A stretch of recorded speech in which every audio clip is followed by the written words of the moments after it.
ఆహార భద్రతే కాదు పోషకాహారం కూడా తప్పనిసరన్నారు వ్యవసాయ శాస్త్రవేత్తలు. దేశంలో పోషకాహారం లోపంతో చాలా మంది చిన్నారులు చనిపోతున్న విషయాన్ని గుర్తు చేశారు.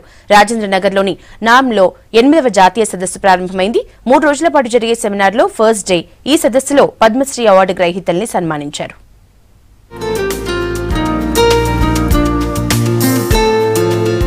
దేశంలో పోషకాహార లోపం లేకుండా చూడాల్సిన బాధ్యత అందరిపైన ఉందన్నారు వ్యవసాయ శాస్త్రవేత్తలు. రాజేంద్రనగర్లోని national academy of agriculture research management లో జాతీయ సెమినార్ జరుగుతోంది. 8వ నేషనల్ ఎక్స్టెన్షన్ ఎడ్యుకేషన్ కాంగ్రెస్ పేరుతో ఏర్పాటు చేసిన ఈ సదస్సులో ఆహార భద్రత, పోషకాహార లోపాలపై చర్చించారు. ఫస్ట్ డే సదస్సులో పద్మశ్రీ అవార్డు గ్రహీతలైన వనజీవి రామయ్య, చింతకింది మల్లేశం పాల్గొన్నారు.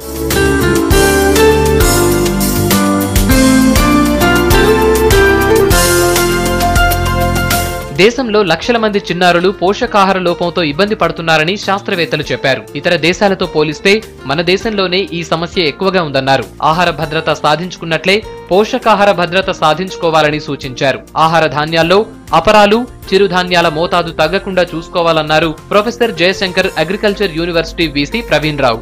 పోషకాహార లోపాలను మన వ్యవసాయ అధికారుల ద్వారా ఏ విధంగా ఏ పంటలు పండించినట్లయితే, ముఖ్యంగా న్యూట్రియంట్ రిచ్ ఫుడ్స్ ఏవైతే అంటున్నామో ఎక్కువగా మనము డైవర్సిఫికేషన్ చేసినట్టయితే, పంటల సరళి మార్చుకొని మనము ఉత్పాదకత పెంచి అవి రైతులకు అందుబాటులోకి, చిన్నపిల్లవాళ్ళకు అందుబాటులోకి తీసుకొచ్చినట్టయితే, మన చిరుధాన్యాలు, మన ఆహార ధాన్యాలు ఇవన్నీ కూడా కలిపి మనము పండించినట్టయితే ఈ లోపాలను సరిదిద్దుకోవడానికి అవకాశం ఉన్నదని చెప్పి మనకు పరిశోధనలు తెలుపుతున్నాయి. వ్యవసాయ విస్తరణ అధికారులు, శాస్త్రవేత్తలు వేరు కాదన్నారు deputy director general agri education NS Rathore. అధికారులు, శాస్త్రవేత్తలు సమాంతరంగా పనిచేయాలన్నారు. టెక్నాలజీని రైతులకు చేరవేసి ఉత్పత్తి, ఉత్పాదకతను పెంచేలా చూడాలన్నారు. దేశంలో పోషకాహార పంటల సాగు తగ్గిందని ఆవేదన వ్యక్తం చేశారు. And we want that education should be articulated with the right component of entrepreneurship so that he will be having right type of employment. We don't want that our students will be moving here and there and they should search for a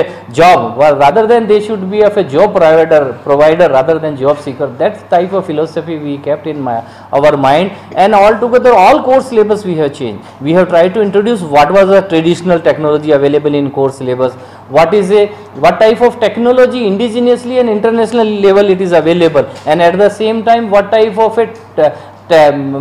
talent which is supposed to be articulated in our agriculture education, that we have tried to introduce. ఈ seminar లో పాల్గొన్న Padmashri award అందుకోబోతున్న Vanajeevi Ramayya, Chintakindi మల్లేశంను ఘనంగా సన్మానించారు agriculture అధికారులు. Norm పరిశోధన కేంద్రంలో వనజీవి రామయ్య మొక్కలు నాటారు. పద్మశ్రీ అవార్డు తనకు మరింత బాధ్యత పెంచిందన్నారు రామయ్య. తన అమ్మ కష్టాన్ని తీర్చడానికి చేసిన ప్రయత్నమే గొప్పవాణ్ణి చేసిందన్నారు మల్లేశం. ఈ అవార్డు పర్యావరణ పరిరక్షణ ప్రజలలోకి చెరగనిమాయన శిలాక్షరాలై ఉండాలి అంటే చాలా మంది నోట్లపైన పర్యావరణ చిత్రాలు రావాలనేది నా ఆశ.